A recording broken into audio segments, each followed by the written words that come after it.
Evening everyone, hope you're well. Let's get straight on with it. We'll start off with Southend first, who travelled to Carlisle this weekend. Winning run came to an end for Phil Brown's men as they lost 1-0 at Wimbledon in midweek. Still created a whole host of chances and every reason to think that they'll make the most of some of those chances away at Carlisle this weekend, although it is a long enough trip. We talked up Miles Weston a couple of weeks ago when he didn't do the business, but he's since opened his account, scored in the win against Stevenage. He was at fault for missing a lot of those chances midweek, but he's going to make the cut most weeks if he goes off around 7-2, which is what price he is this weekend. So I'll gladly put up Miles Weston first of all at 7-2.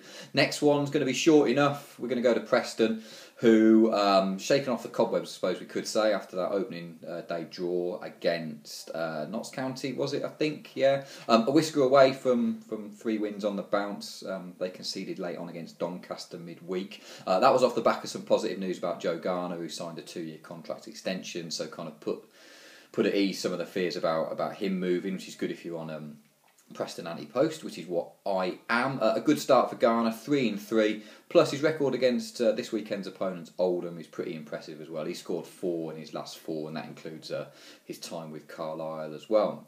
So pretty short price, like I say, 7-5, but that pretty much makes up, I think, nap material for me this weekend. So Joe Garner goes in the book as well. And last of all, another team that were a whisker away from 3 points midweek were Bury, who have had a solid enough start under David Flitcroft.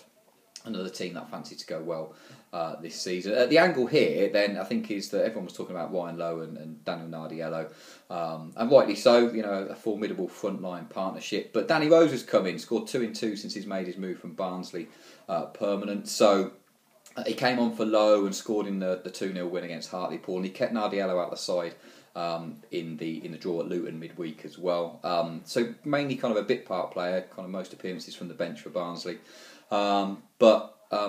Should appreciate a kind of run in the first team really, and he had a spell at Gig Lane last season where he actually scored in Bury's home game against Plymouth, which is nicely leads us into Plymouth visiting Bury this weekend. So a nice little angle there. So we'll put up Danny Rose at 12-5. He goes off at Joe Garner 7-5 and Miles Weston at 7-2. That makes up this week's Anytime Notebook. Whatever you're backing, be lucky, and I'll see you this time next week.